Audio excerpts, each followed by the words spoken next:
ಈಗ ನಡೆಯುತ್ತಿರುವ ಭಾರತೀಯ ಪ್ರಜಾಪ್ರಭುತ್ವದ ಕೊಲೆ, ನಾವು ಎಚ್ಚೆತ್ತು ಇದನ್ನು ತಡೆಯೋಣ. ಕಿರು ಪುಸ್ತಕದ ಓದು, ತಾರೀಕು 21 ಏಪ್ರಿಲ್ 2026.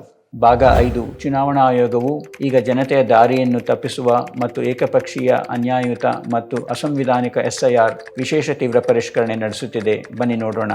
ಚುನಾವಣಾ ಆಯೋಗವು ಈಗ ಜನತೆಯನ್ನು ದಾರಿ ತಪ್ಪಿಸುವಂತಹ ಏಕಪಕ್ಷೀಯ, ಅನ್ಯಾಯಯುತ ಮತ್ತು ಅಸಂವಿಧಾನಿಕ SIR ವಿಶೇಷ ತೀವ್ರ ಪರಿಷ್ಕರಣೆ ನಡೆಸುತ್ತಿದೆ.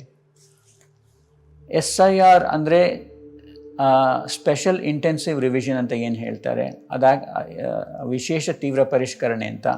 ಅದು ಆ್ಯಕ್ಚುಲಿ ಪರಿಷ್ಕರಣೆಯೇ ಅಲ್ಲ, ಅದು ರಿವಿಷನ್ನೇ ಅಲ್ಲ. SIR ಎಂಬುದು ಈಗಿರುವ ಮತದಾರರ ಪಟ್ಟಿಯನ್ನು ಸಂಪೂರ್ಣವಾಗಿ ರದ್ದುಪಡಿಸಿ ಹೊಸ ಮತದಾರರ ಪಟ್ಟಿಯನ್ನು ಸೃಷ್ಟಿಸುವ ಒಂದು ಪ್ರಕ್ರಿಯೆ ಆಗಿದೆ. ಇದರ ಪರಿಣಾಮವಾಗಿ ಈಗಿರುವ ಮತದಾರರ ಗುರುತಿನ ಚೀಟಿಗಳು ಸ್ವಯಂಚಾಲಿತವಾಗಿ ರದ್ದಾಗುತ್ತೆ. ಇದನ್ನು ಪರಿಷ್ಕರಣೆ ಎಂದು ಕರೆಯುವ ಮೂಲಕ ಚುನಾವಣಾ ಆಯೋಗವು ಸಾಮಾನ್ಯ ಜನರನ್ನು ದಾರಿ ತಪ್ಪಿಸ್ತಾ ಇದೆ. ನೋಡಿ, ಮಿಸ್ಲೀಡ್ ಮಾಡ್ತಾ ಇದ್ದಾರೆ ಇವರು. ನಿಜವಾದ ಪರಿಷ್ಕರಣೆಯಲ್ಲಿ ಒಬ್ಬರ ಹೆಸರನ್ನು ತೆಗೆದು ಹಾಕಬೇಕಾದ್ರೆ, ಡಿಲೀಟ್ ಮಾಡಬೇಕಾದ್ರೆ ಆಯೋಗವು ಆ ವ್ಯಕ್ತಿಗೆ ನೋಟಿಸ್ ನೀಡಬೇಕು, ಅಲ್ಲಿ ವಿಚಾರಣೆ ನಡೆಯಬೇಕು, ಅಧಿಕೃತ ಆದೇಶ ಹೊರಡಿಸಬೇಕು ಮತ್ತು ಆ ಆದೇಶದ ವಿರುದ್ಧ ಮೇಲ್ಮನವಿ ಸಲ್ಲಿಸಲು ಒಂದು ಅವಕಾಶವಿರಬೇಕು. ಆದರೆ SIRನಲ್ಲಿ ಇಂತಹ ಯಾವುದೇ ವ್ಯವಸ್ಥೆ ಇಲ್ಲ. ಪರಿಷ್ಕರಣೆ, ರಿವಿಷನ್ ಅಂದರೆ ಏನು? ಇದೊಂದು ಮತದಾರ ಪಟ್ಟಿ ಅಂತ ಅಂದ್ಕೊಳ್ಳಿ, ಎಲ್ಲರ ಹೆಸರಿದೆ. ಓಕೆಪ್ಪ, ಇವರು ತೀರೋಗಿದ್ದಾರೆ, ಇವರು ಬೇರೆ ಯಾವುದೋ ಜಾಗಕ್ಕೆ ಶಿಫ್ಟ್ ಆಗಿದ್ದಾರೆ, ಇದನ್ನು ತೆಗಿಬೇಕು. ಓಕೆ, ಆಮೇಲೆ ಆ ರೀತಿ ಅದು ಪರಿಷ್ಕರಣೆ, ರಿವಿಷನ್. ಓಕೆ, ಅಥವಾ ಯಾರೋ 18 ವರ್ಷ ಈಗ ತುಂಬಿದೆ, ಅವರನ್ನು ಸೇರಿಸಬೇಕು ಮತದಾರ ಪಟ್ಟಿಗೆ, ಅದು ರಿವಿಷನ್. ಈಗ ಮಾಡ್ತಾ ಇರೋದೇನಪ್ಪ ಅಂತಂದರೆ, ಈಗ ಇರೋ ಮತದಾರ ಪಟ್ಟಿ ಆಟೋಮ್ಯಾಟಿಕ್ಕಾಗಿ ರದ್ದಾಗೋಗುತ್ತೆ, ಹೊಸ ಮತದಾರ ಪಟ್ಟಿ ಮಾಡ್ತಾ ಇದ್ದಾರೆ. ಅದು ರಿವಿಷನ್ ಹೆಂಗಾಗುತ್ತೆ ನೋಡಿ, ಎಷ್ಟು ಚುನಾವಣಾ ಆಯೋಗ ನಮ್ಮನ್ನು ಮಿಸ್ಲೀಡ್ ಮಾಡ್ತಾ ಇದೆ, ನಮಗೆ ದಾರಿ ತಪ್ಪಿಸ್ತಾ ಇದ್ದಾರೆ. ಭವಿಷ್ಯದಲ್ಲಿ ಮತದಾರರಾಗಲು SIR ಈಗ ಹೊಸ ದಾಖಲೆಗಳೊಂದಿಗೆ ಹೊಸ ದಾಖಲಾತಿ ಫಾರ್ಮನ್ನು ಸಲ್ಲಿಸುವುದನ್ನು ಕಡ್ಡಾಯ ಮಾಡುತ್ತೆ. ಹೊಸ ಮತದಾರರ ಪಟ್ಟಿಯಲ್ಲಿ ನಿಮ್ಮ ಹೆಸರನ್ನು ಸೇರಿಸಲು ನೀವು ಅರ್ಜಿ ಸಲ್ಲಿಸದಿದ್ದರೆ, ಅಂದರೆ ಅವರು ನಿಗದಿಪಡಿಸಿದ ದಿನಾಂಕದೊಳಗೆ ಫಾರಂ ಸಿಕ್ಕ ನಂತರ 30 ದಿನಗಳಿಗೂ ಕಡಿಮೆ, 20 ದಿನ ಆಗ್ಬೋದು, 15 ದಿನ ಆಗ್ಬೋದು, 10 ದಿನ ಆಗ್ಬೋದು, 30 ದಿನವೂ ಆಗ್ಬೋದು, ದಾಖಲಾತಿ ನಮೂನೆ ಅಂದರೆ ಎನ್ಯೂಮರೇಷನ್ ಫಾರ್ಮ್ ಭರ್ತಿ ಮಾಡಿ ಸಲ್ಲಿಸದಿದ್ದರೆ ನಿಮ್ಮ ಹೆಸರು ಹೊಸ ಪಟ್ಟಿಯಿಂದ ಸ್ವಯಂಚಾಲಿತವಾಗಿ ಬಿಟ್ಟು ಹೋಗುತ್ತೆ, ಆಟೋಮ್ಯಾಟಿಕ್ಕಾಗಿ ಅದು ಹೊರಟೋಗುತ್ತೆ, ನಿಮ್ಮ ಹೆಸರು ಇರೋದೇ ಇಲ್ಲ ಅಲ್ಲಿ. ನೀವು ಹೊಸ ಫಾರ್ಮ್ ಕೊಡದೆ ಹೋದರೆ, ನಾನು ಹೊಸ ಅರ್ಜಿ ಕೊಡದೆ ಹೋದರೆ, ನನ್ನನ್ನು ಈ ಹೊಸ ಪಟ್ಟಿಗೆ ಸೇರಿಸ್ಕೊಳ್ಳಿ ಅಂತ ಕೊಡದೆ ಹೋದರೆ ಆಟೋಮ್ಯಾಟಿಕ್ಕಾಗಿ ನಿಮ್ಮ ಹೆಸರು ಹೋಯಿತು, ಹೊಸ ಪಟ್ಟಿಯಲ್ಲಿ ನಿಮ್ಮ ಹೆಸರು ಇರೋದಿಲ್ಲ. ಇದಕ್ಕೆ ಯಾವುದೇ ನೋಟಿಸ್ ಇರುವುದಿಲ್ಲ, ಚುನಾವಣೆ ಇರುವುದಿಲ್ಲ, ಯಾವುದೇ ನೋಟಿಸ್ ಇರುವುದಿಲ್ಲ, ವಿಚಾರಣೆ ಇರುವುದಿಲ್ಲ, ಆದೇಶವೂ ಇರುವುದಿಲ್ಲ, ಮೇಲ್ಮನವಿಯೂ ಇರುವುದಿಲ್ಲ. ಇದು ಕಾನೂನುಬದ್ಧ ಪ್ರಕ್ರಿಯೆಯನ್ನು ಅನುಸರಿಸದೆ ಹೆಸರನ್ನು ತೆಗೆದುಹಾಕಿದಂತೆ ಅಲ್ವಾ? ಈ ರೀತಿ ಮತದಾನದ ಹಕ್ಕನ್ನು ಕಳೆದುಕೊಂಡವರಿಗೆ ಇರುವ ಪರಿಹಾರದ ಮಾರ್ಗಗಳೇನು, ಅಥವಾ ಅವರು ಮತ್ತೆ ಮತದಾರರಾಗಲು ಸಾಧ್ಯ ಇದ್ದರೆ ಯಾವಾಗ, ಹೇಗೆ ಎಂಬುದು ಸದ್ಯಕ್ಕೆ ಸ್ಪಷ್ಟವಾಗಿಲ್ಲ.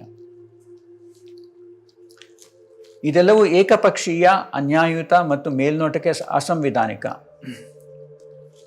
SIR ಹಿಂದೆ ಎಂದೂ ನಡೆದಿಲ್ಲ. SIR ಈ ಹಿಂದೆ ಬಹಳ ಸಾರ್ತಿ ನಡೆದಿದೆ ಅಂತ ಚುನಾವಣಾ ಆಯೋಗ ಹೇಳಿದಾಗೆಲ್ಲ ಪ್ರತಿ ಸಾರ್ತಿ ಅವ್ರು ಹೇಳಿದಾಗ ಸುಳ್ಳು ಹೇಳ್ತಾ ಇದ್ದಾರೆ. ಭಾರತೀಯ ಜನತೆಗೆ, ಸಾರ್ವಜನಿಕರಿಗೆ ಸುಳ್ಳು ಹೇಳ್ತಾ ಇದ್ದಾರೆ. ಚುನಾವಣಾ ಆಯೋಗ ಸುಳ್ಳು ಹೇಳ್ತಾ ಇದೆ. ಮತದಾರರ ಪಟ್ಟಿಯ ಪರಿಷ್ಕರಣೆಗಳು ಪ್ರತಿ ವರ್ಷ ಮತ್ತು ಚುನಾವಣೆಗಳಿಗೂ ಮೊದಲು, ಅಂದರೆ ಸಮರಿ ರಿವಿಷನ್ಸ್, ಸಾಮಾನ್ಯವಾಗಿ ನಡೆಯುತ್ತವೆ. ಒಂದು ವೇಳೆ ಮತದಾರರು ಸ್ಥಳಾಂತರಗೊಂಡಿದ್ದರೆ, ಮರಣ ಹೊಂದಿದ್ದರೆ, ಅಥವಾ ನಕಲಿ ಹೆಸರುಗಳಿದ್ದರೆ, 18 ವರ್ಷ ಮೇಲ್ಪಟ್ಟ ಹೊಸ ಮತದಾರರು ಇದ್ದರೆ, ಅಥವಾ ಯಾರಾದರೂ ಮತದಾರರು ಹೊಸದಾಗಿ ಆ ಸ್ಥಳಕ್ಕೆ ಬಂದು ವಾಸಿಸಿದ್ದರೆ, ಅಂಥ ಮಾಹಿತಿಗಳನ್ನು ಪಡೆದು ಆಯೋಗದ ಏಜೆಂಟ್ಗಳು ನಿಯಮಾನುಸಾರ ಪಟ್ಟಿಯನ್ನು ನವೀಕರಿಸುತ್ತಾರೆ. ಸೊ ರಿವೈಸ್ ಮಾಡಿ ರಿನ್ಯೂ ಮಾಡ್ತಾರೆ, ಅಪ್ಡೇಟ್ ಮಾಡ್ತಾರೆ. ಸುಮಾರು ಪ್ರತಿ 10 ವರ್ಷಗಳಿಗೊಮ್ಮೆ ತೀವ್ರ ಪರಿಷ್ಕರಣೆಗಳು ಅಂದರೆ ಇಂಟೆನ್ಸಿವ್ ರಿವಿಷನ್ಸ್ ನಡೆದಿವೆ. ಈ ಇಂಟೆನ್ಸಿವ್ ರಿವಿಷನ್ ಅಥವಾ ತೀವ್ರ ಪರಿಷ್ಕರಣೆಗೂ ಸಾಮಾನ್ಯ ವರ್ಷ ನಡೆಯುವ ಸಮರಿ ರಿವಿಷನ್ಸ್ಗೂ ಅಂದರೆ ಪ್ರತಿ ವರ್ಷ ನಡೆಯುವ ಪರಿಷ್ಕರಣೆಗೂ ವ್ಯತ್ಯಾಸ ಏನಪ್ಪ ಅಂದರೆ, ಇಂಟೆನ್ಸಿವ್ ರಿವಿಷನಲ್ಲಿ ತೀವ್ರ ಪರಿಷ್ಕರಣೆಯಲ್ಲಿ ಆಯೋಗದ ಏಜೆಂಟ್ಗಳು ಮನೆಗೆ ಹೋಗಿ ಅಸ್ತಿತ್ವದಲ್ಲಿರುವ ಪಟ್ಟಿಯನ್ನು ಸಂಪೂರ್ಣವಾಗಿ ಪರಿಶೀಲಿಸಿ ಎಲ್ಲರಿಗೂ ನ್ಯಾಯಯುತವಾಗಿ ಇರುವಂತೆ ಖಾತ್ರಿ ಮಾಡಲು ನಿಗದಿತ ಪ್ರಕ್ರಿಯೆಗಳ ಪ್ರಕಾರ ನವೀಕರಿಸುತ್ತಾರೆ. ಸೊ ಏಜೆಂಟ್ಗಳು ಅವರು ಇರೋ ವೋಟರ್ ಲಿಸ್ಟ್ನ ತೊಗೊಂಡೋಗಿ ಮನೆಗೂ ಹೋಗಿ, ಹೌದಮ್ಮ, ಏನಪ್ಪ ನೋಡಿಮ್ಮ, ನಿಮ್ಮ ಮನೆಯಲ್ಲಿ ಯಾರು ಈ 3 ಜನ ವೋಟರ್ ಇದ್ದಾರಾ, ಈ 4 ಜನ ವೋಟರ್ ಇದ್ದಾರೆ, 2 ವೋಟರ್ ಇದ್ದಾರಾ, ಅವರು ಯಾರಾದರೂ ತೀರೋಗಿರೋರು ಇದ್ದಾರಾ, ಯಾರಾದ್ರು ಈಗ 18 ವರ್ಷ ಆಗಿರೋರು ಇದ್ದಾರಾ, ನೀವು ಇಲ್ಲಿ ಹೊಸದಾಗಿ ಬಂದಿದ್ದೀರಾ ಈ ಮನೆಗೆ, ಅಥವಾ ಇಲ್ಲಿ ಯಾರು ಇಲ್ಲ ಅಂತಂದರೆ ವಿಚಾರಿಸಿ, ಯಾರು ಇಲ್ಲ, ಇಲ್ಲಿರೋರು ಎಲ್ಲೋ ಬೇರೆ ಕಡೆಗೆ ಸ್ಥಳಾಂತರಗೊಂಡಿದ್ದಾರೆ. ಒಟ್ಟಿನಲ್ಲಿ ಅವ್ರ ಮನೆಗೂ ಹೋಗಿ ಪರಿಶೀಲನೆ ಮಾಡಿ ವಿಚಾರಿಸಿ ಮಾಡುವಂಥದ್ದಕ್ಕೆ ತೀವ್ರ ಪರಿಷ್ಕರಣೆ ಅನ್ನೋದು. 1950ರಿಂದ ಈಗಿನವರೆಗೆ ಎಲ್ಲ ಪರಿಷ್ಕರಣೆಗಳ ಪ್ರಮುಖ ಲಕ್ಷಣವೆಂದರೆ, ಒಬ್ಬ ವ್ಯಕ್ತಿಯು ಒಂದು ಸ್ಥಳದಲ್ಲಿ ಮತದಾರರಾಗಿದ್ದು ಅದೇ ಸ್ಥಳದಲ್ಲಿ ವಾಸಿಸುತ್ತಿದ್ದರೆ ಅವರು ಏನನ್ನೂ ಮಾಡದೆ ಮತದಾರರಾಗಿ ಮುಂದುವರಿಯುತ್ತಾರೆ. ನೀವೊಂದು ಜಾಗದಲ್ಲಿ ವಾಸ ಮಾಡ್ತಾ ಇದ್ದೀರಿ, 10 ವರ್ಷದಿಂದ 15 ವರ್ಷದಿಂದ ನೀವು ಅಲ್ಲೇ ವೋಟ್ ಹಾಕ್ತಾ ಇದ್ದೀರಿ, ನೀವು ಈಗಲೂ ಅಲ್ಲೇ ಇದ್ದೀರಿ, ನೀವು ಏನೂ ಮಾಡದೇ ಇದ್ದರೂ ಕೂಡ ನೀವು ಆಟೋಮ್ಯಾಟಿಕ್ಕಾಗಿ ವೋಟರಾಗಿ ಕಂಟಿನ್ಯೂ ಆಗ್ತೀರಿ. ಅಂತಹ ಮತದಾರರು ಅದೇ ವಾಸಸ್ಥಳದಲ್ಲಿ ಮತದಾರರಾಗಿ ಮುಂದುವರೆಯಲು ಯಾವುದೇ ಫಾರ್ಮ್ ಭರ್ತಿ ಮಾಡುವ ಅಗತ್ಯವಿರಲಿಲ್ಲ. ಸೊ ನೀವು ಅಲ್ಲೇ ವಾಸ ಮಾಡ್ತಾ ಇದ್ದು ಇದ್ದರೆ ನೀವು ಆಟೋಮ್ಯಾಟಿಕ್ಕಾಗಿ ಮುಂದುವರಿತೀರಿ ಮತದಾರರಾಗಿ. ನೀವು ಹೊಸ ಫಾರ್ಮ್, ಯಾವುದೇ ರೀತಿ ಫಾರ್ಮ್ ಆಗಲಿ ಏನು ಮಾಡೋ ಅವಶ್ಯಕತೆ ಇರಲಿಲ್ಲ. ಈ ಕೆಳಗಿನ ಎರಡು ವಿಷಯಗಳು ಭಾರತದಲ್ಲಿ ಹಿಂದೆಂದೂ ಸಂಭವಿಸಿಲ್ಲ. ಅಸ್ತಿತ್ವದಲ್ಲಿರುವ ಮತದಾರರು ಪಟ್ಟಿಯಲ್ಲಿ ಮುಂದುವರಿಯಲು ಹೊಸದಾಗಿ ಅರ್ಜಿ ನೀಡುವಂತೆ ಯಾವತ್ತೂ ಕೇಳಿರಲಿಲ್ಲ. ಈಗ ಚುನಾವಣಾ ಆಯೋಗ ಏನು ಹೇಳುತ್ತೆ, ವಿಶೇಷ ತೀವ್ರ ಪರಿಷ್ಕರಣೆ ಆಗಾಗ ನಡೀತಾನೆ ಇದೆ, ಕರ್ನಾಟಕದಲ್ಲೂ 5-6 ಸರ್ತಿ ನಡೆದಿದೆ, 7-8 ಸರ್ತಿ ನಡೆದಿದೆ, ಬರೀ ಸುಳ್ಳು. ಇದುವರೆಗೂ ಯಾವುದೇ ಸಮಯದಲ್ಲಿ ಇರುವ ಮತದಾರರು ಅದೇ ಜಾಗದಲ್ಲಿದ್ದು ಏನು ಬದಲಾವಣೆ ಇಲ್ಲ ಅಂತಂದರೆ ಅವರು ಹೊಸ ಅರ್ಜಿ ಫಾರ್ಮ್ ಭರ್ತಿ ಮಾಡಿಕೊಡೋ ಅವಶ್ಯಕತೆ ಇರಲಿಲ್ಲ. ಅದು ಸುಳ್ಳು. ಆಮೇಲೆ ಇನ್ನೊಂದು, ಇದುವರೆಗೂ ಹಿಂದೆ ಎಂದೂ ಸಂಭವಿಸಿರಲಿಲ್ಲ. ಏನಪ್ಪ ಅಂದರೆ, ಅಸ್ತಿತ್ವದಲ್ಲಿರುವ ಮತದಾರರಿಂದ ಭಾರತೀಯ ಪೌರತ್ವದ ಪುರಾವೆಯನ್ನು ಯಾವತ್ತೂ ಕೇಳಿರಲಿಲ್ಲ. ಭಾರತವು ಹಿಂದೆಂದೂ ಜನರಿಗೆ ಪೌರತ್ವ ಪ್ರಮಾಣ ಪತ್ರಗಳನ್ನು ನೀಡಿಲ್ಲ. ಸಿಟಿಸನ್ಶಿಪ್ ಸರ್ಟಿಫಿಕೇಟ್ ಅಂತ ಇದುವರೆಗೂ ನಮ್ಮ ದೇಶ ಯಾರಿಗೂ ಕೊಟ್ಟಿಲ್ಲ ಪ್ರಜೆಗಳಿಗೆ. ಹೀಗಿರುವಾಗ ಚುನಾವಣಾ ಆಯೋಗವು ಪೌರತ್ವದ ಪುರಾವೆ ಕೇಳುವುದು ತಪ್ಪಾಗುತ್ತಲ್ವಾ? SIRಗೆ ಸಂಪೂರ್ಣವಾಗಿ ಅವಾಸ್ತವಿಕ, ಅತ್ಯಂತ ಸಂಕುಚಿತ ಸಮಯದ ಚೌಕಟ್ಟು. ಸೊ ಈ ಮೇಲೆ ಏನು ಹೇಳಿದ್ದೀವಿ, ಒಂದು, ನೀವು ಅಲ್ಲೇ ವೋಟರ್ ಆಗಿದ್ದು ಏನು ಬದಲಾವಣೆ ಇಲ್ಲ ಅಂದರೆ ನೀವೇನು ಮಾಡದೇ ಇದ್ರೂ ನೀವು ಆಟೋಮ್ಯಾಟಿಕ್ಕಾಗಿ ವೋಟರಾಗಿ ಕಂಟಿನ್ಯೂ ಆಗ್ತೀರಿ. ಆ ಥರ ಇತ್ತು ಇದುವರೆಗೂ ವ್ಯವಸ್ಥೆ. ನಮ್ಮ 1950ರಿಂದ ಈಗಿನ ತನಕ ಅದೇ ರೀತಿ ಇದ್ದೀನಿ. ಆಮೇಲೆ ಚುನಾವಣಾ ಆಯೋಗಕ್ಕೆ ಭಾರತದ ಪೌರತ್ವದ ಪುರಾವೆ ಕೇಳುವ ಅಧಿಕಾರ ಇಲ್ಲ. ಆ್ಯಕ್ಚುಲಿ ಅದಕ್ಕೆ ಬೇರೆ ಪ್ರಕ್ರಿಯೆ ಇದೆ. ಭಾರತ ಪ್ರಜೆ ಅಲ್ಲ ಅಂತ ಸಂಶಯ ಇದ್ದರೆ ಅದಕ್ಕೆ ಏನು ಮಾಡಬೇಕು, ಅದು ಬೇರೆ ಪ್ರಕ್ರಿಯೆ ಇದೆ. SIRಗೆ ಆಮೇಲೆ ಇನ್ನೊಂದು ಅತಿ ಮುಖ್ಯ ಅಂಶ, ಈಗ ಮಾಡ್ತಿರೋ SIRಗೆ ಸಂಪೂರ್ಣವಾಗಿ ಅವಾಸ್ತವಿಕ, ಟೋಟಲಿ ಇಂಪ್ರಾಕ್ಟಿಕಲ್, ಅತ್ಯಂತ ಸಂಕುಚಿತ, ಬಹಳ ಕಂಪ್ರೆಸ್ಡ್ ಸಮಯದ ಚೌಕಟ್ಟು. ಇಷ್ಟು ಟೈಮಲ್ಲೇ ಮಾಡಬೇಕಂತೇಳಿ ಪ್ರತಿ ಬೂತ್ನಲ್ಲಿ ಸುಮಾರು 1,000 ಮತದಾರರು ಇರ್ತಾರೆ. ನೆಲಮಟ್ಟದ ವಾಸ್ತವಿಕವಾಗಿ ಅಂದರೆ ಗ್ರೌಂಡ್ ಲೆವೆಲ್ ರಿಯಾಲಿಟಿ ಏನಪ್ಪ ಅಂದರೆ, ಈ SIR ಪ್ರಕ್ರಿಯೆಯನ್ನು ಒಬ್ಬರೇ ಬೂತ್ ಮಟ್ಟದ ಅಧಿಕಾರಿ, ಒಂದು BLO ಮಾಡಬೇಕಾಗತ್ತೆ. ಆ BLO ಅವರು ಮೊದಲ ಸುತ್ತಿನಲ್ಲಿ ಒಂದು ರೌಂಡ್ ಎಲ್ಲ ಕಡೆ ಹೋಗಿ ಮನೆಗೆ ಹೋಗಿ ಇದು ಅವ್ರು ಹೇಳೋದು SIR ಈ ರೀತಿ ಮಾಡಬೇಕಂತೇಳಿ. ಮನೆ ಮನೆಗೆ ಹೋಗಿ ಪ್ರತಿ ಮತದಾರರಿಗೂ ಒಂದು ದಾಖಲಾತಿ ನಮೂನೆ ಎನ್ರೋಲ್ಮೆಂಟ್ ಫಾರ್ಮ್ ನೀಡಬೇಕು. ಮತ್ತು 2ನೇ ರೌಂಡಲ್ಲಿ ಹೋಗಿ ಮನೆ ಮನೆಗೂ ಹೋಗಿ ಆ ಫಾರ್ಮ್ ಭರ್ತಿ ಮಾಡೋದು ಹೇಗೆ, ಯಾವ್ಯಾವ ದಾಖಲೆಗಳನ್ನು ನೀಡಬೇಕು ಎಂದು ವಿವರಿಸಿ ಪ್ರತಿ ಮತದಾರರಿಗೆ ಆ ನಮೂನೆ ಸರಿಯಾಗಿ ಭರ್ತಿ ಮಾಡಿ ಸಲ್ಲಿಸಲು ಬೇಕಾಗಿರುವ ನೆರವನ್ನು ನೀಡಬೇಕು. ಆಮೇಲೆ 3ನೇ ಸುತ್ತಿನಲ್ಲಿ ಆ ಫಾರ್ಮ್ ಮತ್ತು ದಾಖಲೆಗಳನ್ನು ಸಂಗ್ರಹಿಸಿ ಚುನಾವಣಾ ಆಯೋಗ ನೀಡಿರುವ ಒಂದು BLO ಆ್ಯಪ್ ಮೂಲಕ ಎಲ್ಲ ನಮೂನೆ ಫಾರ್ಮ್ಗಳನ್ನು ದಾಖಲೆಗಳನ್ನು ಅಪ್ಲೋಡ್ ಮಾಡಬೇಕು. ಈ ಎಲ್ಲ ಪ್ರಕ್ರಿಯೆಗಳನ್ನು ಆ ಒಂದು BLO ಕೇವಲ 30 ದಿನಗಳೊಳಗೆ ಮುಗಿಸ್ಬೇಕು. ನೀವು ಯಾರನ್ನಾದರೂ ಫೋನಲ್ಲಿ ಮಾತಾಡಬೇಕಾದ್ರೆ ನೋಡಿದ್ದೀರಾ? ನೀವು ಫೋನ್ ಮಾಡ್ತೀರಿ, ಅವ್ರು ಫೋನ್ ಎತ್ತಲ್ಲ. ಆಮೇಲೆ ನೀವೇನೋ ಮಾಡ್ತಾ ಇರ್ತೀರಿ, ಅವಾಗ ಒಂದು ಫೋನ್ ಬರುತ್ತೆ, ನೀವು ಫೋನ್ ಎತ್ಕೊಳ್ಳೋದ್ರೊಳಗೆ ಫೋನ್ ಕಟ್ಟಾಗಿ ಹೋಗುತ್ತೆ. ಹೀಗೆ ನಾವು ಅಥವಾ ಯಾರನ್ನಾದರೂ ಹೋಗಿ ಭೇಟಿ ಮಾಡಬೇಕಂದ್ರೆ ಫೋನ್ಗಳು ಈಗಿರೋ ಕಾಲಕ್ಕೆ ಮೊದಲು ಮನೆಗೆ ಹೋಗಿ ಭೇಟಿ ಮಾಡಬೇಕಾಗಿತ್ತು, ಅಥವಾ ಅವ್ರು ಕೆಲಸ ಮಾಡೋ ಜಾಗಕ್ಕೆ ಹೋಗಿ ಭೇಟಿ ಮಾಡಬೇಕಾಗಿತ್ತು. ನೀವು ಹೋಗ್ತೀರಿ, ಅವ್ರು ಇರಲ್ಲ. ಆಮೇಲೆ ಈಗ ಮೊಬೈಲ್ ಫೋನ್ಗಳೆಲ್ಲರ ಹತ್ರ ಇದೆ. ನನಗೆ ಜ್ಞಾಪಕ ಇದೆ, ನಾನು ಅಮೇರಿಕಾದಲ್ಲಿ ತುಂಬ ವರ್ಷ ವಾಸ ಮಾಡಿದ್ದೆ. ಅಲ್ಲಿ ಡಾಕ್ಟರ್ ಕೆಲಸ ಮಾಡಿದ್ದೀನಿ. ಅಲ್ಲಿ ಆವಾಗ ಆ ಕಾಲದಲ್ಲಿ ಮೊಬೈಲ್ ಫೋನ್ಸ್ ಇರಲಿಲ್ಲ, ಅಲ್ಲೂ ಇರಲಿಲ್ಲ, ಅಮೇರಿಕಾದಲ್ಲೂ ಇರಲಿಲ್ಲ. ಬಟ್ ಇಂಡಿಯಾದಲ್ಲಿ ಸಾಮಾನ್ಯ ಫೋನ್ ವ್ಯವಸ್ಥೆ ತುಂಬ ಕೆಟ್ಟದಾಗಿತ್ತು. ಆದರೆ ಅಮೇರಿಕಾದಲ್ಲಿ ತುಂಬ ಚೆನ್ನಾಗಿತ್ತು. ಎಲ್ಲರ ಮನೆಯಲ್ಲೂ ಎಲ್ಲರ ಆಫೀಸಲ್ಲೂ ಫೋನುಗಳಿತ್ತು. ಯಾರ ಥರ ಮಾತಾಡ್ಬೇಕು, ನಾ ಫೋನ್ ಮಾಡಿದಾಗ ಅವರಿಲ್ಲ, ಅವ್ರು ಮಾಡಿದಾಗ ನಾನಿಲ್ಲ, ಅಥವಾ ಏನೇನೋ ಸಮಸ್ಯೆ, ಅಥವಾ ಏನೋ ಮೀಟಿಂಗಲ್ಲಿದ್ದಾರೆ, ಅಥವಾ ಇನ್ನೇನೋ ಎಲ್ಲೋ ಬ್ಯುಸಿ ಇದ್ದಾರೆ, ಸಮಸ್ಯೆ. ಹಾಗಿರುವಾಗ ನೀವು ಪ್ರತಿ ಮನೆಗೂ ಹೋಗಿ ಈ ಫಾರ್ಮ್ ಕೊಡಬೇಕು. ನೀವು ಹೌದು ರೀ, BLO ಬಂದಾಗ ಮನೇಲಿ ನೀವು ಇರಲಿಲ್ಲ ಅಂದರೆ, ಯಾರೂ ಇರಲಿಲ್ಲ ಅಂದರೆ, ಯಾರು ಜವಾಬ್ದಾರಿ ತೊಗೊಳ್ಳೋಂಥವ್ರು ಯಾರೂ ಇರಲಿಲ್ಲ ಅಂದರೆ, ಮನೆಗೆ ಬೀಗ ಹಾಕಿತ್ತು ಅಂದರೆ ಏನು ಮಾಡ್ತಾರೆ? ಆ ಒಂದು ರೌಂಡ್ ಹೋಗಿಬಿಡ್ತಾರಾ? ಏನು ವ್ಯವಸ್ಥೆ ಇದೆ ಅದಕ್ಕೆ? ವ್ಯವಸ್ಥೆ ಸಾಧ್ಯ, ಓಕೆ. ಬಟ್ ಒಂದು ಸರ್ತಿ ಬಂದರು, ಓಕೆ, ಅವ್ರು 2ನೇ ಸರ್ತಿ ಬರ್ತಾರೆ, ಆವಾಗ ನೀವು ಮಾತಾಡೋರಂತೆ ಅಂತ ಹೇಳಿದ್ರೆ ಅದು ಸರಿ ಹೋಗುತ್ತಾ?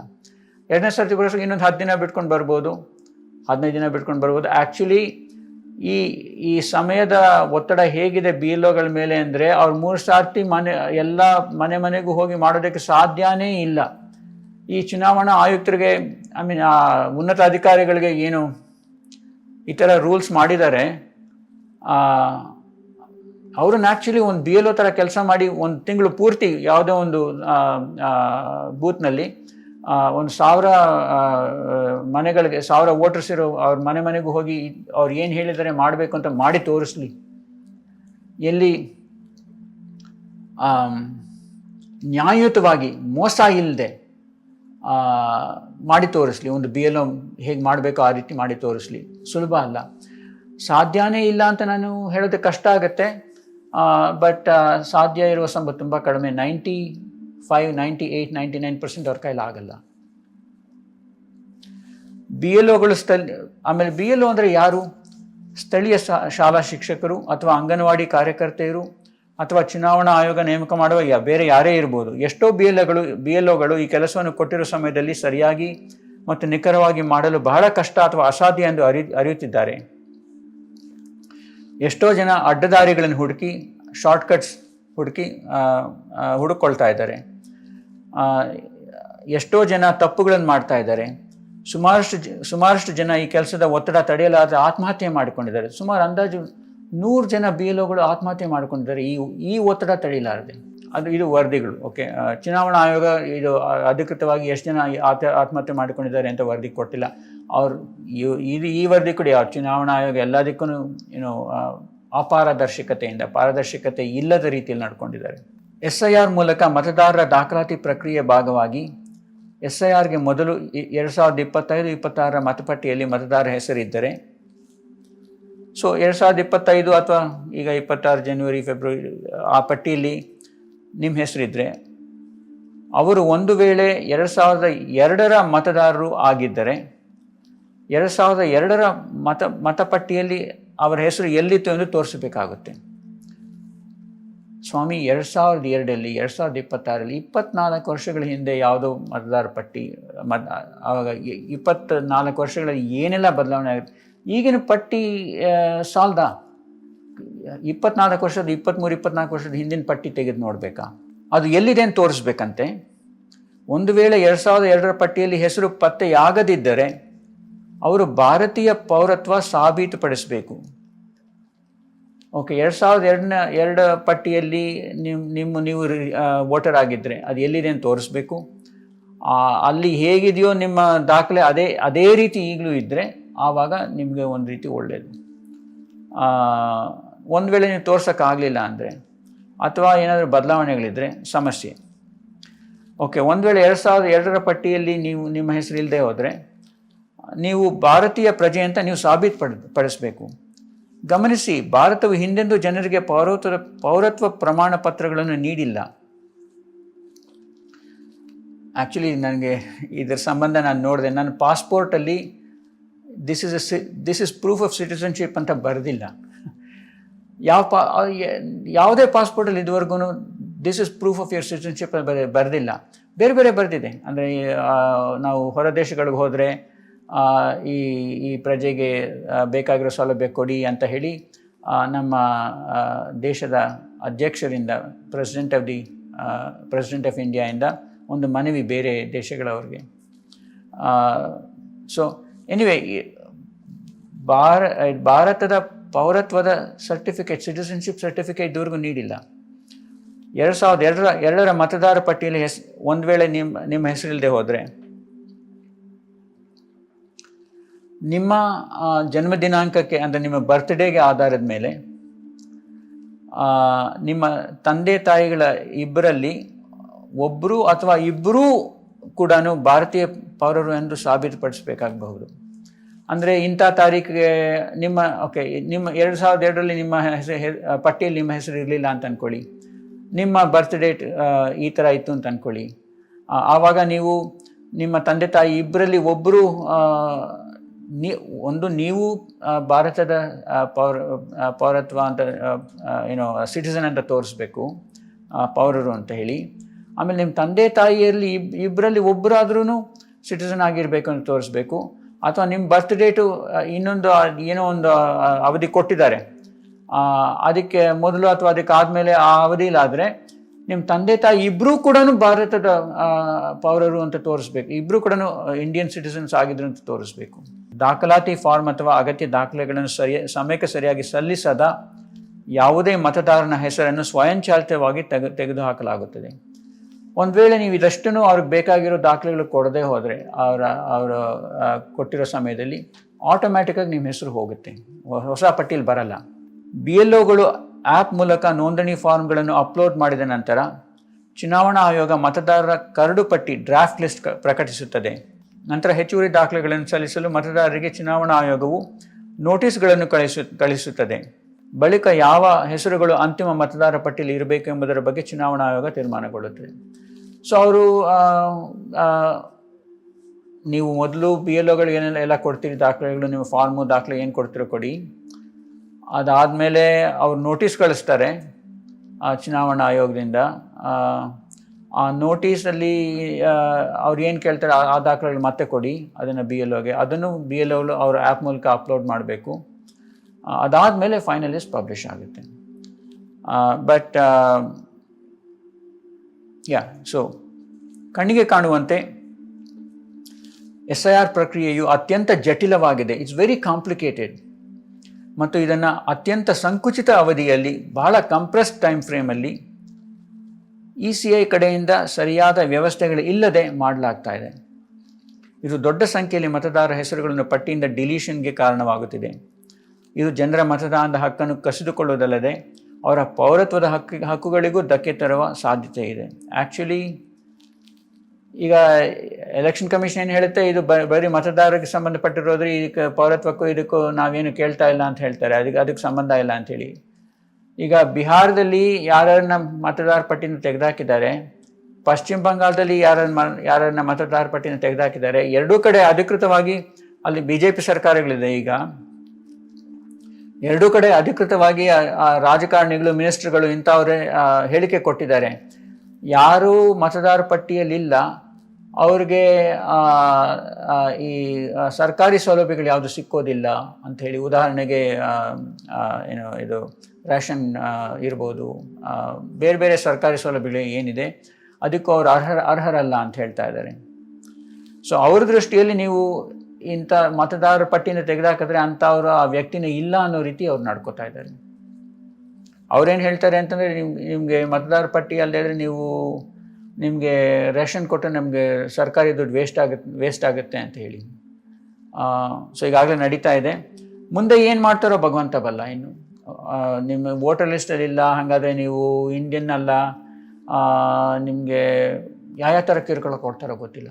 ಭಾರತೀಯ ಚುನಾವಣಾ ಆಯೋಗ ತನ್ನ ಮನಸ್ಸಿಗೆ ಬಂದಂತೆ ಅನ್ಯಾಯಯುತವಾಗಿ ಇದನ್ನು ಮಾಡುತ್ತಿದೆ. ಸಂವಿಧಾನದ ಪ್ರಕಾರ ಮತ್ತು ಈ ಸಂಬಂಧ ಸುಪ್ರೀಂ ಕೋರ್ಟ್ ನೀಡಿರುವ ತೀರ್ಪಿನ ಪ್ರಕಾರ ಚುನಾವಣಾ ಆಯೋಗವು ವ್ಯಕ್ತಿಯ ವಯಸ್ಸು ಮತ್ತು ವಾಸಸ್ಥಳದ ಪುರಾವೆಯನ್ನು ಮಾತ್ರ ನೋಡಬೇಕು ಮತ್ತು ಅನ್ಯಥಾ ಸಾಬೀತಾಗುವವರೆಗೆ ಅವರನ್ನು ಭಾರತೀಯ ಪೌರರು ಎಂದು ಪರಿಗಣಿಸಬೇಕು.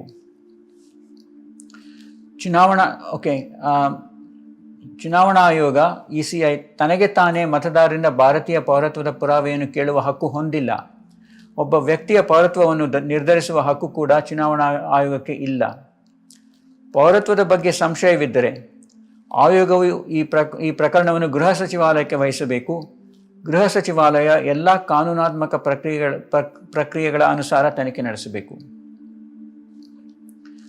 ಸೊ ಚುನಾವಣಾ ಆಯೋಗಕ್ಕೆ, ಎಲೆಕ್ಷನ್ ಕಮಿಷನ್ಗೆ, ನಿಮ್ಗೆ 18 ವರ್ಷ 18 ವರ್ಷಕ್ಕೆ ಮೇಲ್ಪಟ್ಟವರ ನೀವು ಇಲ್ಲೇ ವಾಸ ಮಾಡೋರ, ಇಷ್ಟು ಮಾತ್ರ ನೋಡಬೇಕು ಅವರು. ಯಾರ ಮೇಲಾದರೂ ಇವರು ಭಾರತೀಯ ಪ್ರಜೆ ಅಲ್ಲ ಅಂತ ಸಂಶಯ ಇದ್ದರೆ ಅದನ್ನು ಗೃಹ ಸಚಿವಾಲಯಕ್ಕೆ ಅದನ್ನ ಮಾಹಿತಿ ಕೊಟ್ಟು ಗೃಹ ಸಚಿವಾಲಯ ಅದನ್ನು ತನಿಖೆ ನಡೆಸಬೇಕು. ಚುನಾವಣಾ ಆಯೋಗ ಅದನ್ನು ಭಾರತೀಯ ಪೌರತ್ವದ ಪ್ರೂಫ್ ಕೇಳೋ ಅಧಿಕಾರ ಇಲ್ಲ ಅವ್ರಿಗೆ, ಅಥವಾ ಇಂಥವರು ಭಾರತೀಯ ಪ್ರಜೆನ ಅಲ್ವಾ ಅಂತ ತೀರ್ಮಾನ ಮಾಡೋ ಅಧಿಕಾರ ಕೂಡ ಅವ್ರಿಗಿಲ್ಲ. ಆದರೆ ಈಗ ಆ ರೀತಿ ನಡ್ಕೋತಾ ಇದ್ದಾರೆ ಒಂದು ರೀತಿ ಅವರು. ಯಾರ ಮೇಲಾದರೂ ಸಂಶಯ ಇದ್ದರೆ ಅದಕ್ಕೆ ಹೋಮ್ ಮಿನಿಸ್ಟ್ರಿ, ಗೃಹ ಸಚಿವಾಲಯ ಸೂಕ್ತ ತನಿಖೆ ನಡೆಸಿ ಅದಕ್ಕೆ ನ್ಯಾಯಯುತ ರೀತಿಯಲ್ಲಿ ನ್ಯಾಯಬದ್ಧವಾಗಿ ತನಿಖೆ ನಡೆಸಿ ಅದಕ್ಕೆ ಒಂದು ಪ್ರಕ್ರಿಯೆ ನಡೆಸಬೇಕು. ಆಮೇಲೆ ತೀರ್ಮಾನ ಬರಬೇಕು. ಭಾರತವು ಈವರೆಗೆ ಜನರಿಗೆ ಯಾವುದೇ ಪೌರತ್ವ ಪ್ರಮಾಣ ಪತ್ರ ನೀಡಿರುವುದಿಲ್ಲ. ಹಾಗಾಗಿ ಆಯೋಗವು ನ್ಯಾಯಯುತವಾಗಿ ಮತದಾರರಿಂದ ಪೌರತ್ವ ದಾಖಲೆಗಳನ್ನು ಕೇಳುವ ಹಾಗಿಲ್ಲ. ಮೇಲಿನ ವಿಚಾರಗಳಿಂದ ಏನು ಸ್ಪಷ್ಟವಾಗುತ್ತೆ ಎಂದರೆ, ಭಾರತೀಯ ಚುನಾವಣಾ ಆಯೋಗವು ಮನಬಂದಂತೆ ಅನ್ಯಾಯಯುತವಾಗಿ SIR ಪ್ರಕ್ರಿಯೆ ನಡೆಸುತ್ತಿದೆ. ಇದು ಸಂವಿಧಾನ ವಿರೋಧಿಯಾಗಿದೆ. ಕೋಟಿಗಟ್ಟಲೆ ಮತದಾರರ ಹೆಸರನ್ನು ತೆಗೆದುಹಾಕಲಾಗುತ್ತಿದೆ. ಈಗಾಗಲೇ ಇದು ಬರೆಯುವಾಗ 5 ಕೋಟಿಗೂ ಹೆಚ್ಚಾಗಿದೆ ಅಂತ ವರದಿಗಳಿತ್ತು. ಇತ್ತೀಚಿನ ವರದಿಗಳಲ್ಲಿ 6 ಕೋಟಿಗೂ ಹೆಚ್ಚಾಗಿರೋ 6 ಕೋಟಿಗೂ ಹೆಚ್ಚು ಮತದಾರರ ಹೆಸರುಗಳನ್ನು ತೆಗೆದುಹಾಕಲಾಗಿದೆ. ಮತ್ತು ಹೀಗೆ ತೆಗೆದುಹಾಕುವ ಒಟ್ಟು ಮತದಾರರ ಸಂಖ್ಯೆ 10 ರಿಂದ 15 ಕೋಟಿ ತಲುಪುವ ಸಾಧ್ಯತೆ ಇದೆ. ಬಿಹಾರದಲ್ಲಿ 65 ಲಕ್ಷ ಹೆಸರುಗಳನ್ನು ತೆಗೆದುಹಾಕಲಾಗಿದೆ. ಉತ್ತರ ಪ್ರದೇಶದಲ್ಲಿ 2 ಕೋಟಿ 90 ಲಕ್ಷ ಹೆಸರುಗಳನ್ನು ತೆಗೆಯಲಾಗಿದೆ. ತಮಿಳುನಾಡಿನಲ್ಲಿ 97 ಲಕ್ಷ ಹೆಸರು ತೆಗೆಯಲಾಗಿದೆ. ಗುಜರಾತಲ್ಲಿ 74 ಲಕ್ಷ ಹೆಸರುಗಳನ್ನು ತೆಗೆಯಲಾಗಿದೆ. ಅನೇಕ ಹೆಸರುಗಳ ತೆಗೆಯುವಿಕೆಯು ಸಾವು, ಬೇರೆ ಕಡೆ ಸ್ಥಳಾಂತರ ಅಥವಾ ಡೂಪ್ಲಿಕೇಟ್ ಎಂಟ್ರೀಸ್ ಇರುವ ಕಾರಣಗಳು ನಿಜವಾದರೂ ಕೂಡ SIR ಪ್ರಕ್ರಿಯೆಯಲ್ಲಿ ಬಳಸುತ್ತಿರುವ ಅವಾಸ್ತವಿಕ, ದೋಷಪೂರಿತ ಮತ್ತು ಕಾನೂನು ಬಾಹಿರ ಪ್ರಕ್ರಿಯೆಗಳಿಂದ ದೊಡ್ಡ ಸಂಖ್ಯೆಯಲ್ಲಿ ಬಡವರು, ಮುಸ್ಲಿಮರು, ಮಹಿಳೆಯರು, ಪರಿಶಿಷ್ಟ ಜಾತಿ ಮತ್ತು ಪರಿಶಿಷ್ಟ ಪಂಗಡದವರನ್ನು ಅನ್ಯಾಯಯುತವಾಗಿ ಪಟ್ಟಿಯಿಂದ ಹೊರಗೆ ಹಾಕಲಾಗ್ತಾ ಇದೆ. ಇದು ಬಡವರಿಗೆ ತುಂಬ ಏಟು ಬೀಳ್ತಾ ಇದೆ, ಮಹಿಳೆಯರಿಗೆ ತುಂಬ ಏಟು ಬೀಳ್ತಾ ಇದೆ, ದಲಿತರಿಗೆ, ಪರಿಶಿಷ್ಟ ಪಂಗಡದವರಿಗೆ, ಶೆಡ್ಯೂಲ್ ಕಾಸ್ಟ್, ಶೆಡ್ಯೂಲ್ ಟ್ರೈಬ್ಗಳಿಗೆ, ಮುಸ್ಲಿಮರನ್ನು ಟಾರ್ಗೆಟ್ ಮಾಡಲಾಗ್ತಾ ಇದೆ. ಮುಸ್ಲಿಮರಿಗೆ ತುಂಬ ಏಟು ಕೊಡ್ತಾ ಇದ್ದಾರೆ ಇವರು. ಈ ಸಂಬಂಧ ಪ್ರಸ್ತುತ ಸುಪ್ರೀಂ ಕೋರ್ಟ್ನಲ್ಲಿ ವಿಚಾರಣೆ ನಡೆಯುತ್ತಿದೆ. ಆದರೆ ತೀರ್ಪು ಬರಲು, ಅಂದರೆ SIR ಅಸಂವಿಧಾನಿಕ ಅಂತ ಈಗಾಗಲೇ ಕೇಸ್ ಸುಪ್ರೀಂ ಕೋರ್ಟಲ್ಲಿ ಪ್ರಕರಣ ನಡೀತಾ ಇದೆ. PIL ಹಾಕಿದರೆ ಜನ, ಸುಪ್ರೀಂ ಕೋರ್ಟ್ ವಿಚಾರಣೆ ನಡೆಸ್ತಾ ಇದೆ. ತೀರ್ಪು ಬರಲು ಇನ್ನೂ ಬಹಳಷ್ಟು ತಿಂಗಳುಗಳು ಮತ್ತು ಬಹಳಷ್ಟು ವರ್ಷಗಳೇ ಬೇಕಾಗಬಹುದು. ಈ ನಡುವೆ ಸುಪ್ರೀಂ ಕೋರ್ಟ್ SIR ಜಾರಿಗೆ ತಡೆ ನೀಡಿಲ್ಲ. SIR ಯಾವುದೇ ಅಡೆತಡೆ ಇಲ್ಲದೆ ಮುಂದುವರಿಯುತ್ತಿದೆ. ಸದ್ಯದ ಮಟ್ಟಿಗೆ ನಮ್ಮ ಪ್ರಜಾಪ್ರಭುತ್ವವನ್ನು ರಕ್ಷಿಸುವಲ್ಲಿ ಸುಪ್ರೀಂ ಕೋರ್ಟ್ ವಿಫಲವಾಗಿದೆ. ಕಾನೂನು ಬಾಹಿರ ಬಾಂಗ್ಲಾದೇಶಿ ಮತದಾರರ ಬಗ್ಗೆ BJP ಮತ್ತು ಚುನಾವಣಾ ಆಯೋಗ ಮಾಡಿದ ಮತ್ತು ಮಾಡುತ್ತಿರುವ ಗದ್ದಲವೆಲ್ಲವೂ ಪೊಳ್ಳು. ಬಿಹಾರದ SIR ಪ್ರಕ್ರಿಯೆಯಲ್ಲಿ ಎಷ್ಟು ವಿದೇಶಿಯರನ್ನು ಪತ್ತೆ ಹಚ್ಚಲಾಗಿದೆ ಎಂಬ ಸಂಖ್ಯೆಯನ್ನು ಬಿಡುಗಡೆ ಮಾಡಲು ಆಯೋಗ ವಿಫಲವಾಗಿದೆ. ಅವರು ಏನು ಅಧಿಕೃತವಾಗಿ ಬಿಡುಗಡೆನೇ ಮಾಡ್ತಾ ಇಲ್ಲ. ಎಷ್ಟು ಫಾರಿನರ್ಸು ಯಾವ್ಯಾವ ರಾಜ್ಯಗಳಲ್ಲಿ ಎಷ್ಟೆಷ್ಟು ಇವರು ಪ್ರಧಾನಮಂತ್ರಿ ಮೋದಿ ಅವರು, ನಮ್ಮ ಗೃಹ ಮಂತ್ರಿ ಅಮಿತ್ ಶಾ ಅವರು ಎಲ್ಲ ಕಡೆ ಹೇಳ್ಕೊಂಡು ಬರ್ತಾ ಇದ್ದಾರೆ. ನುಸುಳುಕೋರು, ಗುಸ್ಪೇಟಿಯ ಇನ್ಫಿಲ್ಟ್ರೇಟರ್ಸ್, ಹಾಗೆ ಹೀಗೆ ಅಂತ ಹೇಳ್ಕೊಂಡು ಬಾಂಗ್ಲಾದೇಶದಿಂದ ಬಂದುಬಿಟ್ಟಿದ್ದಾರೆ, ಎಲ್ಲಿಂದ ಬಂದುಬಿಟ್ಟಿದ್ದಾರೆ ವಿದೇಶಿಯರು ಅಂಥೇಳಿ. ಈಗ ಅವರನ್ನು ಮತದಾರರ ಪಟ್ಟಿನ ತೆಗೆದುಹಾಕಬೇಕು, ಅದಕ್ಕೋಸ್ಕರ ಇದು ಮಾಡ್ತಾ ಇದ್ದೀವಿ SIR ಅಂತ ಹೇಳಿ ಎಲ್ಲ ಕಡೆ ಹೇಳ್ಕೊಂಡು ಬಂದಿದ್ದಾರೆ. ಒಂದು ಗದ್ದಲ ಮೂಡಿಸಿದ್ದಾರೆ. ಹಾಗಿದ್ರೆ ಇಷ್ಟು ಕಡೆ SIR ಮಾಡಿದಾರಲ್ಲ, ಈಗ ಎಷ್ಟು ವಿದೇಶಿಯರನ್ನು ಪತ್ತೆ ಮಾಡಿದ್ದಾರೆ ಇವರು? ಅದಕ್ಕೆ ಅಧಿಕೃತವಾದ ಅಂಕಿಅಂಶಗಳು ನೀಡ್ತಾ ಇಲ್ಲ. ಬಿಹಾರದಲ್ಲಿ ಎಷ್ಟು ಜನ ಫಾರಿನರ್ ಸಿಕ್ಕಿದ್ರು ಅಂತ ಅಂಕಿಅಂಶಗಳು ನೀಡ್ತಾ ಇಲ್ಲ. ಯಾವುದೇ ರಾಜ್ಯದಲ್ಲಿ ಎಷ್ಟು ಜನ ಪರದೇಶಿಯರು ಸಿಕ್ಕಿದ್ದಾರೆ, ಪರದೇಶಿಯರು ತಪ್ಪು ಮತದಾರರಾಗಿ ಸಿಕ್ಕಿದ್ದಾರೆ ಅಂತ ಅಂಕಿಅಂಶಗಳು ನೀಡ್ತಾ ಇಲ್ಲ, ಅಧಿಕೃತವಾಗಿ ನೀಡ್ತಾ ಇಲ್ಲ. ಸಾಮಾಜಿಕ ಕಾರ್ಯಕರ್ತರ ಸುದೀರ್ಘ ಪ್ರಯತ್ನದ ನಂತರ ಆ್ಯಕ್ಚುಲಿ ಯೋಗೇಂದ್ರ ಯಾದವ್ ಅಂತ ಹೇಳಿ ಸಾಮಾಜಿಕ ಕಾರ್ಯ ನಡೆಸ್ತಾ ಇರೋರು, ಅದರ ಬಗ್ಗೆ ಆಮೇಲೆ ಹೇಳ್ತೀನಿ. ಸಾಮಾಜಿಕ ಕಾರ್ಯಕರ್ತರ ಸುದೀರ್ಘ ಪ್ರಯತ್ನದ ನಂತರ ಕಂಡುಬಂದ ವಿಷಯವೇನೆಂದರೆ, ಬಿಹಾರದ ಸುಮಾರು 8 ಕೋಟಿ ಮತದಾರರ ಪಟ್ಟಿಯಲ್ಲಿ ಕೇವಲ 3 ಜನ ಬಾಂಗ್ಲಾದೇಶಿಯರನ್ನು ಮಾತ್ರ ಆಯೋಗ ಪತ್ತೆ ಹಚ್ಚಿದೆ. 8 ಕೋಟಿ ಜನಕ್ಕೆ ಹಿಂಸೆ ಕೊಟ್ಟು 3 ವಿದೇಶಿಯರನ್ನು ಇವರು ಪತ್ತೆ ಹಚ್ಚಿದ್ದಾರೆ. SIR ನಾ ಹೇಳ್ದಂಗೆ ಚುನಾವಣಾ ಆಯೋಗ ಅಫಿಷಿಯಲ್ ಫಿಗರ್ಸ್ ಏನು ನೀಡಿಲ್ಲ. ಇದು ಗೊತ್ತಾಗಿರೋದು ಅಂದರೆ ಸಾಮಾಜಿಕ ಕಾರ್ಯಕರ್ತರು ಕಷ್ಟಪಟ್ಟು ಶ್ರಮಪಟ್ಟು ಹೇಗೋ ಎಷ್ಟು ಜನ ಐಡೆಂಟಿಫೈ ಮಾಡಿದ್ದಾರೆ ಅಂತ ನೋಡಬೇಕು, ಇದು ಗೊತ್ತಾಗಿರೋದು. ಈ ವಿಷಯದ ಬಗ್ಗೆ ಸಂಪೂರ್ಣ ಮಾಹಿತಿಗಾಗಿ 17 ಪೇಜ್ PDF ಬುಕ್ಲೆಟ್ ಡೌನ್ಲೋಡ್ ಮಾಡ್ಕೋಬೋದು ಫ್ರೀಯಾಗಿ. kannadaindians.com/SIR ಅಥವಾ ಡೆಮಾಕ್ರಸಿ ಇನ್ ಡೇಂಜರ್ -English ಅಥವಾ ಕನ್ನಡ